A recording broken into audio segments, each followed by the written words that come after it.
On behalf of the Saskatchewan Retro GameCon, we are proud to present the 8-Bit Minute, where we interview a vendor, a sponsor, or a special guest in a fast, pixel-packed spotlight. Time to power up and press start.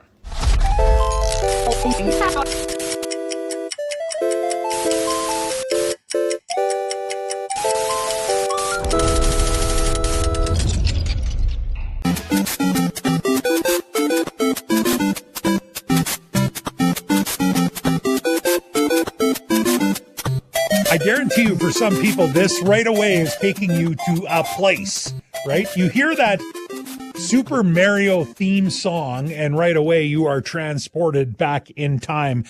It's kind of what video games do for people, whether it's video games, whether it's music. I mean, so many of these things, they're almost like a transport machine. Right wherever you're sitting right now, wherever you're standing, it takes you back to a time, to a place. Whether you're one of those kids that was blowing on a Nintendo cartridge and putting it back in the machine to try and get it to work, spending hours at the arcade, maybe you just love pop culture. There's something for everyone at an event coming up in Moose Jaw called the Saskatchewan Retro GameCon. Returning for its second year, the event has grown into a multi-day celebration, retro gaming tournaments, cosplay, special guests from the video game industry, more than 130 vendors. It is also making history as Saskatchewan's first qualifier for a national cosplay championship.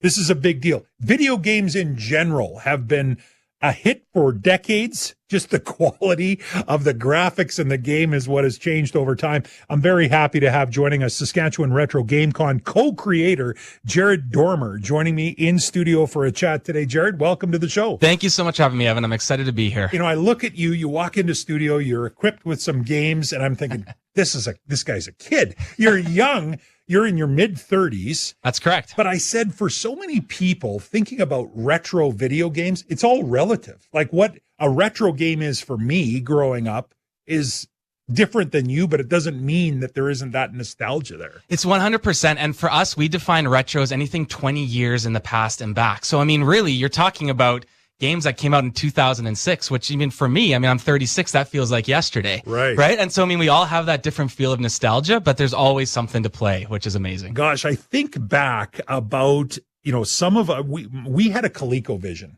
Do you even know what a ColecoVision is? I do know what it is. Yeah. Well, I mean, you're in the industry, right? Yeah. Yeah. They were like a triangle shaped, you know, anyway, and you could stick the cartridge in there. And I think about some of those early games, like everybody knows Pong, where you had the paddles and you tried to prevent the ball from going. Well, then you put a different cartridge in and they called it hockey. It looked exactly the same, Jared. It didn't look any different.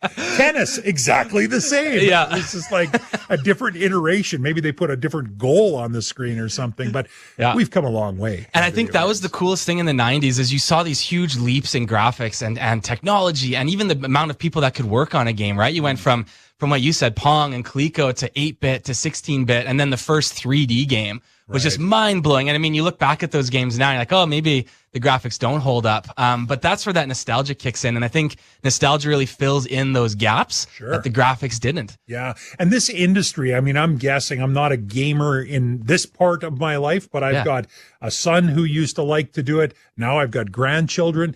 But this industry is very much filled with people who like to collect. I mean, this isn't just about people who want a game. This is a collectibles industry as well. Exactly. And I mean, especially now that we're getting to more digital and streaming and this push away from physical media, right? I mean, there's this real draw for people to own something. So whether that's comic book or video game from their past, to have something that they own is something that they're seeing that they're losing, right? So I think there's that huge draw, whether it's like sports cards or Pokemon cards, whatever it is. Right. We're chatting today with Jared Dormer, who's the co-creator of the Saskatchewan Retro GameCon. So this is the second year you've done it. So where did the concept come from, and how was year one for you guys? Yeah, it's crazy. You know, and I still have some imposter syndrome with this whole thing. It's grown so big. Our initial goal was to have 200 people and, you know, rent kind of a basement facility. Things grew exponentially. We were able to get to Temple Garden Center for our first year. And we had over 1,500 people show up, including kids.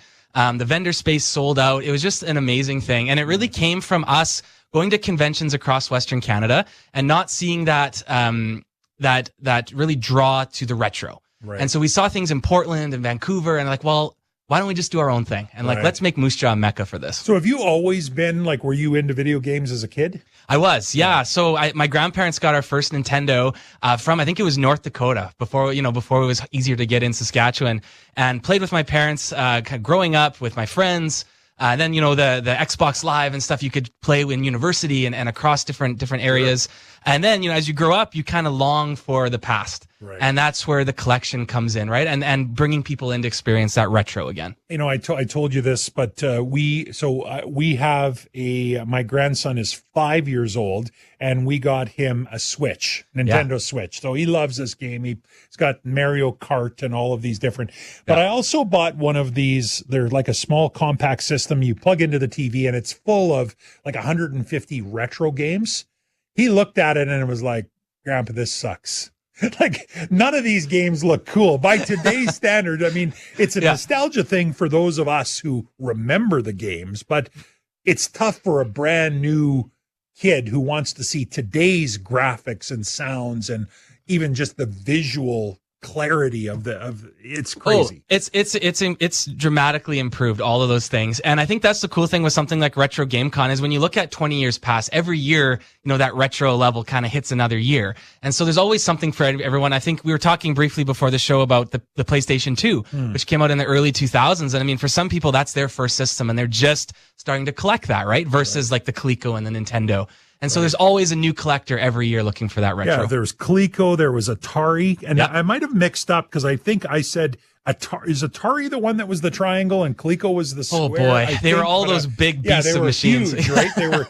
But even Sega Genesis, I remember I had a friend who had a Sega Genesis and didn't matter what I had. I thought his was pretty cool. I wanted to go over to see. I mean, there's been a number of these through the years, but I just recently saw a story, and you talked about this, where they are going away from the actual physical games. Now you're basically going to buy it online and download it. But a lot of people, Frank behind the glass there, just giving me the boo and the thumbs down. A lot of people are traditional. They want the game. Exactly. And I think that that's really going to draw people back to that physical media. I mean, even DVD collectors or VHS collectors, there's some out there.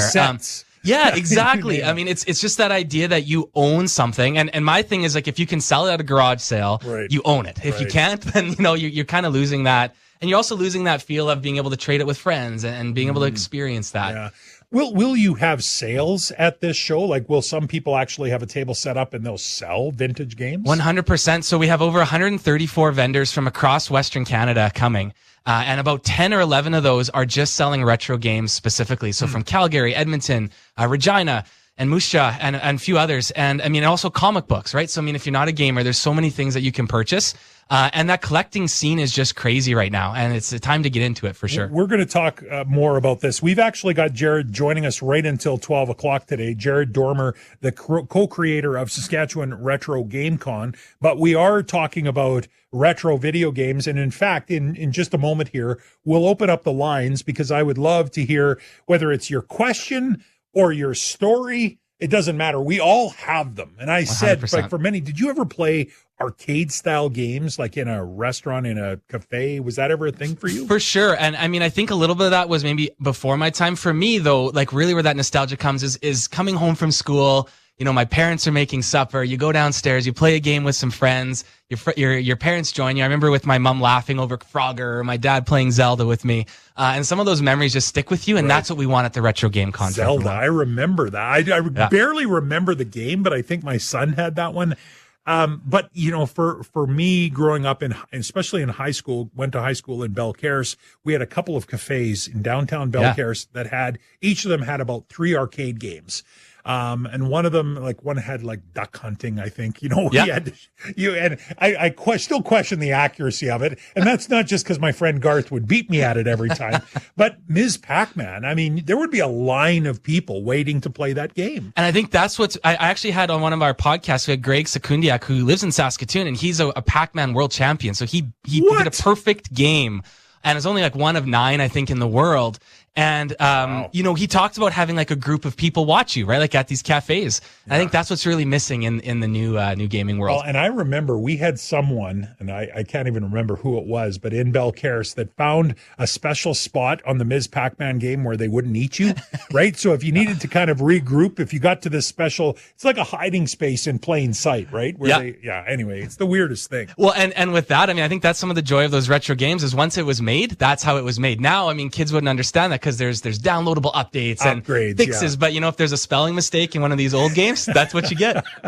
Okay, we're going to take a break. This is just our first break. We have got Jared Dormer joining us for the full hour. Let's open up the phone line, 1-877-332-8255.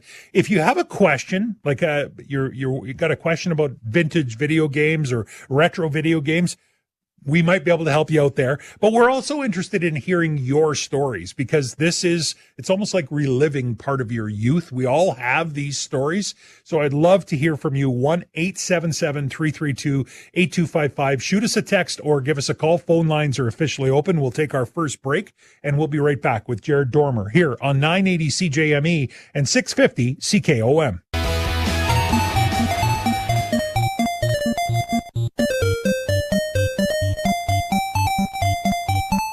See, now there's a game. I saw this on the Facebook page. We put up a post on the Facebook page that we were going to be talking with Jared Dormer today, co-creator of the Saskatchewan Retro Game Con, about vintage or retro video games.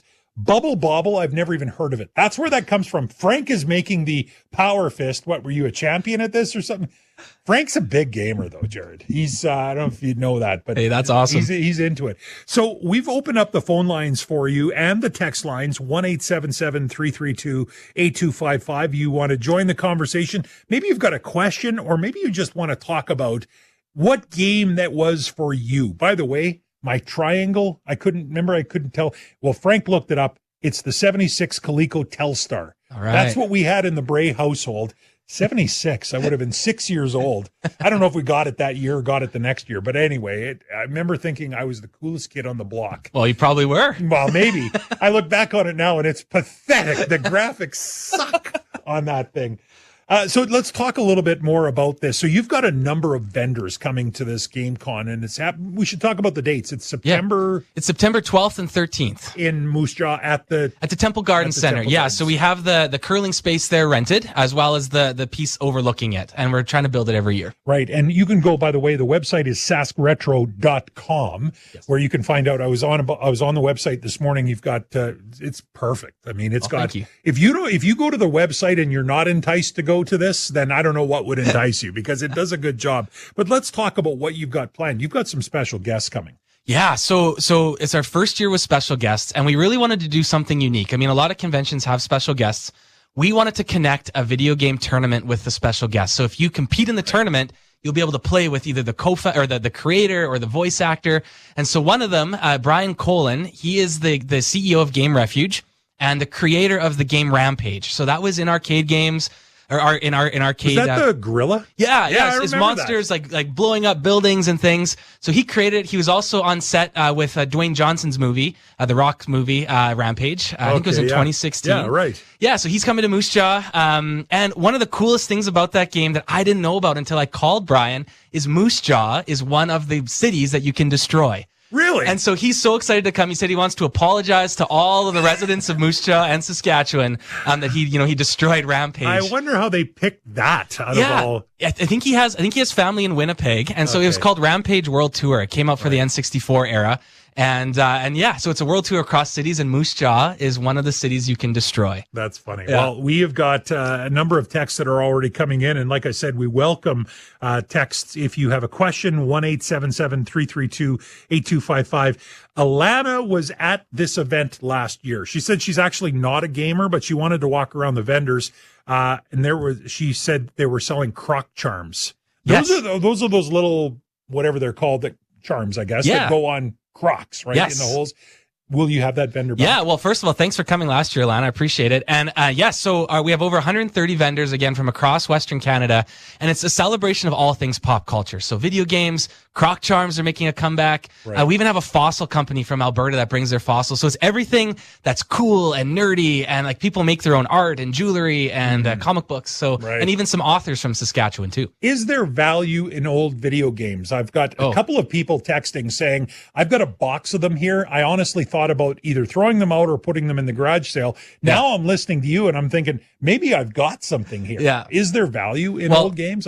All of our fellow collectors are probably hoping I don't tell the truth. Yeah. But yes. $5, throw them in a garage that's right. sale. Yeah, just let me know first. No, there is some incredible value to these things. Like anything nostalgic, people are looking for this stuff. I mean, it is only worth something that something's willing to pay. But there are games that are $600-$700. The box, if you have the box, because I mean, a lot of kids like us at Christmas time, you rip the box and throw it away. Those boxes can be worth a couple $100s, right? And so, the coolest thing about that collection, I mean, there's lots of cool collections, but this collection you can play, right? You can put every game in, they still work. But yes, I would say definitely not throw them out. And if you're going to sell them, maybe do your research. Grab those headphones there, and make sure that you can hear out of them. Sure. We didn't set this up ahead of time. Can you hear? Nothing yet. Too well. Okay. I'm just going to, sorry, should have got that set up ahead of time. My bad. But I want to be able to take, because we've got a couple of calls coming in. I'm going to start with Trent in Saskatoon. Trent, you're on the air. I got Jared Dormer here. We've got the Saskatchewan Retro Game Con coming up, and you've got a video game memory. What is it?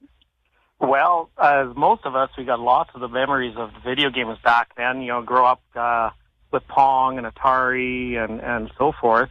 But for me, it's just the arcade games, the sounds, you know, everyone there busy playing their games. And favorite of mine was Ms. Pac-Man. Yes. And years later, you figured, geez, it'd be nice to own your own game. So I actually bought one. Did you buy like the stand-up or the tabletop? I bought the cocktail table game. Love it.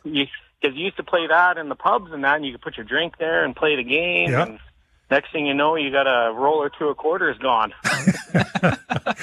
I love it. Well, and do you still have it?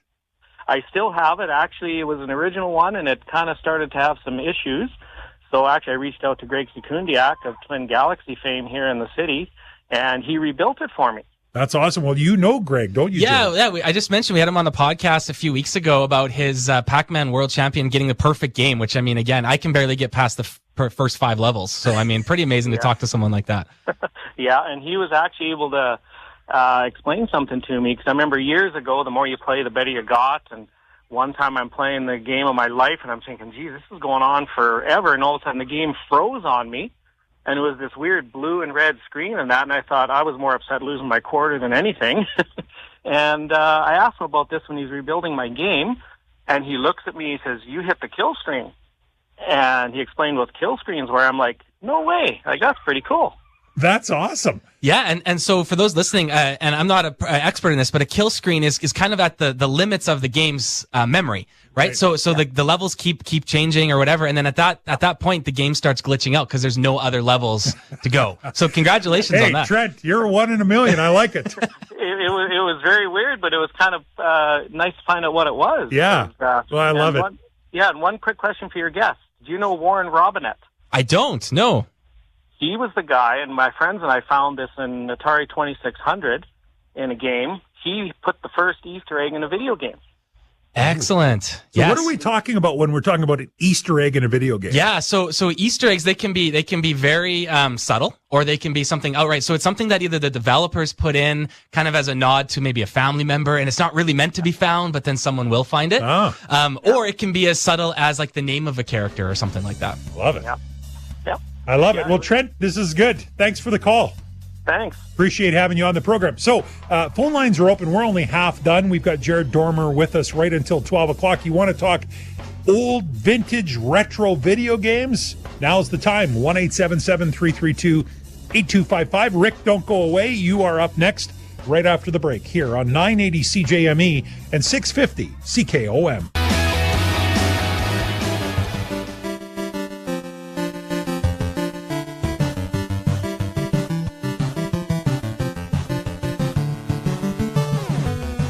Like, even the music for video games has gotten much better, right? I think about this. This is from Blades of Steel. By today's standards, that wouldn't cut it. By the standards of when that came out, that was so cool. Absolutely. And, there's even some artists now that go back and they make 8-bit music now. So, I mean, it's just a circle. That's so cool. Jared Dormer is my guest, co-creator of the Saskatchewan Retro Game Con. So we went into the break talking about Easter eggs. Yeah. Now, I have heard of Easter eggs in the sports card business. So they'll put like one special card, only one. Don't know where it is. It's distributed somewhere in the cases and cases of cards that are sold. Easter eggs, when it comes to the video game industry, are what? Yeah, so it's like when a developer or somebody or a writer pays homage to someone in their life, or it's something funny that the lead writers don't know about, right? So They call it Easter egg is because it's hard to find, right? It's kind of where it came from. And so I have a really cool story about that. One of our guests that are coming this year, Tanya Laird. So she is a Saskatchewan-born author, writer, world builder who worked with BioWare for the Dragon Age games. And so for Dragon Age 2, I think actually it was a character throughout the series, the last name is actually based off a farmer that she grew up by near Davidson. You're kidding. So I mean, here's a game that's had sold millions of copies, sold worldwide, and one of the main characters is named after a farmer from Davidson. Saskatchewan. Yeah, and so no one would know that, right? So that would be a definite or an example of an Easter egg. Very, very cool. 1-877-332-8255. Love for you to join the conversation. We've got Jared Dormer here right until 12 o'clock. This Saskatchewan Retro Game Con is going to be so well attended. I mean, you had hundreds of people there last year. I guarantee you this year it's going to exponentially grow, which is great. That. And so many people have an interest. I'm going to invite Rick to join the conversation from Saskatoon. Rick, were you a gamer back in the day? Oh, yeah. Well, so, yes. My story is about the Mattel in television. Nobody mentioned that yet. In television. I remember those. Yeah. What year would they be from? Early 80s, 81, 82. Right. But the Intellivision was kind of the first. They had a handle. The controller had like 9 buttons, and it had buttons on the side, and it had these inlays. When you bought your game, you got this little piece of plastic that slid into the handle so that all those different controls did different things for each of the different games. Wow. But the cool story is I've talked to you before, but I used to own Reed's Hardware in Sutherland. Right. And in 1981 or 2, the year that Intellivision came out, it was like at Christmas in those days, that popular thing always sold out. So in September, everybody sold out of Intellivision. You couldn't buy them in Saskatoon. Couldn't buy them hardly anywhere. But we were members of Home Hardware at the time, so I made a phone call to Mattel in Ontario, and I actually got a pallet of Intellivisions delivered to my hardware store in December. Wow. And we were in the newspaper and everything about how this was the only place in central Saskatchewan you could buy an Intellivision. You're a modern-day Santa Claus, Rick. No kidding. It was crazy. I think those things at the time sold for $300 or $400. It was a lot of money. Sure. And I believe the Intellivision, you had to buy the voice modulator separate for that one, right? Or is that a different one? No, that's a different one. This is the console that came with that. Oh, okay. Yeah, it was the first 16-bit, I think, console. Very cool. Maybe not, but it was just the idea of it was a wonderful game. I mean, I remember they had a downhill skiing, and the graphics were so much better than the other ones. But you had these controls that you could do so much more, and there was this swish sound when you went sideways. It was so cool. It's lifelike stuff, Rick. I appreciate the call. Thanks so much. 1-877-332-8255. Let's take another couple calls here while we're on a roll. Norwin in Regina. You a gamer, Norwin? I used to be a gamer. Now we're talking about games in our youth. Well, sadly, games as a mature adult here. In year 2000, I was 44 years old, and it was time to buy my son a Christmas gift. And I thought, okay, the PlayStation 1 had got cheap, because I guess PlayStation 2 was coming out, Right. And so I had to drive to Moose Jaw, actually, to get it cheap, okay? And so I got it cheap, and I got back into town, went to the local department store, and I picked out a few games for my son who had been 6 years old, And then I looked at one, and it was kind of an Indiana Jones theme to it. It was Tomb Raider 3, and I thought, well, this is the game that I'll get for me and see what this is all about, because back in the day, I sold Pong in a retail store in 1980. And then as a shipper receiver, I would go to the bar and I would play the tabletop, the Pac-Man. And that's as much as I had to do with gaming. Yeah. So when it came to be my turn to play a game, you know, after the kid has had his games, and then you share it and all that stuff, I do Tomb Raider 3. Well, I went from like Pac-Man to Tomb Raider 3. And I was in such awe because I could open doors and go into different rooms. Anyways, the first adversary that Lara Croft meets is a complete surprise. It's a tiger that jumps out of nowhere. Well, I'm jumping her, I'm bouncing her, I'm shooting her guns. I mean, I don't know, this took maybe 2 minutes, okay? I finally killed the tiger, I hit pause. My breathing is heavy. My hands are shaking. My hands are sweaty. The controller is wet, you know, and I'm just trying to come down from this extreme high, eh? Okay. Well, you've painted a good picture, Darwin. I love it. I love it. But that's gaming, though, right? I love it. I love it. And I mean, it's fun watching people play racing games sometimes too, because it's like they have a controller, but their whole body's moving. Or I remember watching my grandpa was a huge into computers and video games, and he got the Wii, where it's like the first motion controls. Sure. And so I mean, you're bowling, and he's right up there, like you're at a bowling alley. Yeah. I mean, it's just fun. Yeah. It's fun time. I remember, I mentioned this to you off air, standing, it was like 11:30 at night outside of EB Games in the Southland Mall, because the next Call of Duty was coming out. My son, who was like 14 at the time, he wanted this game.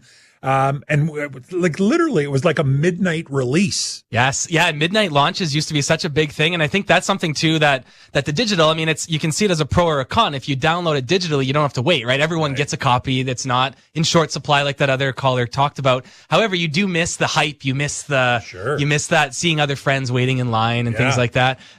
So yeah, for sure. It's good. I want to take another call. We'll talk a little bit more about what you've got coming up here with Retro Game Con in a second, but let's go to Aaron in Rock Glen, who's got a story for us. Aaron, go ahead. Hey guys, how you doing today? Good. Great. By the way, I'm 50 years old, and this has taken me way back. I had the arcade in the hometown, pocket full of quarters. It was a social thing too, and people waiting to watch and play. But most of my collections that I've done in the past, and I've sold them for pretty good money, but most of my collections were picked up from garage sales.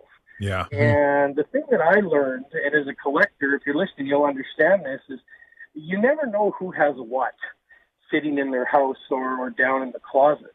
And I walked up to a garage sale one time, and quite an older elderly lady in there. She was selling china and doilies, not the typical place you'd find video games, but you have to ask. And she said, I think my son has some stuff down in his closet from way back in the day. Well, that's music to a collector's ears. And she went in and grabbed a box and came out with a vintage Sega Saturn in its original box, a whole stack of games. And I'm on cloud nine because those are the rare finds that you like to find. So garage sales is where I found a lot of mine. And the rule of thumb is you never know who has what. So you best just ask.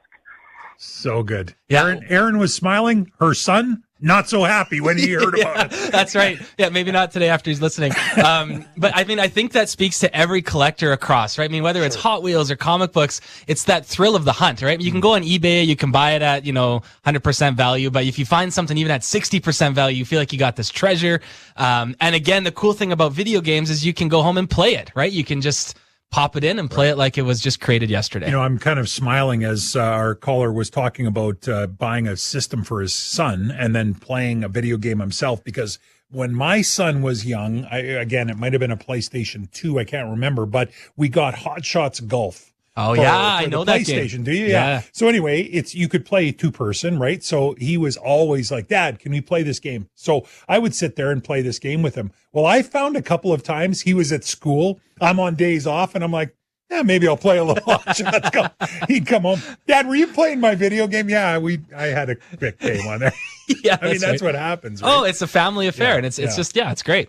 So, Jared, you've talked about a couple of the special guests that you've got coming. You've got a voice actor coming as well. Right? Yeah, so we have J.S. Gilbert. He's coming from California, and he is most known for Sweet Tooth in the Twisted Metal game. So he's kind of the scary clown. Sure. And I know that Twisted Metal is actually a pretty well-known TV series right now too. But he's kind of the original voice actor in the PlayStation 2 era. But he's also voiced like over 400 different voices from the Super Nintendo, like to League of Legends, to Lord of the Rings Online.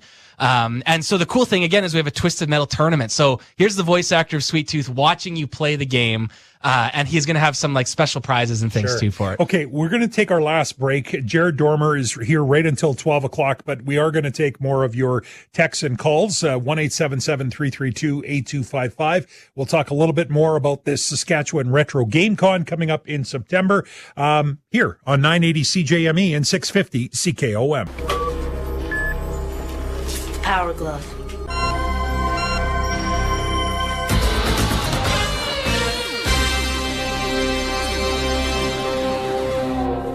Jeez. I love the Power Glove. The Nintendo Power Glove. That brought a smile to your face. Playing with power. Yeah, exactly. Jared Dormer is my guest, co-creator of the Saskatchewan Retro Game Con. I want to grab another quick caller here. We're getting short on time, but I wanted to get Greg in on the conversation. How are you today, Greg? I'm doing all right there, Evan. What's your video game? Okay, Duke Nukem 3D. It was like one of the very first-person shooters. Like Frank mentioned Wolfenstein, which was, one of the first-person shooters as well. But Duke Nukem, it was just so fun. Yeah. And this game had 3 different levels in it that you had to get to the end. It was like 3 different games, sort of type deal, or 3 endings, let's say. And I could beat them all. And I still love the game. But it won't play on a Windows platform. Oh. How do I just put it in my laptop and make it play? That's a great question. I don't know if I have the answer for that. I mean, my always thing is just maybe buy retro. If you can find an old computer that works. But I know those computers, they upgrade so fast, it's hard to keep things running. I saw a text on the text line earlier that said, I have to keep my old computer running because it's the only one that will play some of my games. So, yeah, that's all I know, unfortunately. Yeah. I think we had a Commodore 64. You probably don't even know what that is, Jared. I do know what it is, but yeah. Anyway, we had one, and I mean, those games came on the floppy disks. Yeah. It's crazy. Okay, 1-877-332-8255. We actually had a text note that was sent in by Derek in Outlook because Derek was commenting on our Facebook page, and I wanted to play this now. For me, it was the Nintendo system that my brothers and I got for Christmas back in 1992. I was 7 years old. Man, we played on that thing for hours and hours every day. And we actually convinced our dad to play it with us. Specifically, I got Dad to play Duck Hunt with me one day. And it's one of the greatest memories I have of my dad. He tried and tried, but he just couldn't shoot that many ducks. And when that dog popped up to laugh at him, because the dog laughed at you when you missed the ducks, Jack tried blowing that dog away. Hey, I would have tried too, but you just couldn't do it to the dog with the game's built-in system.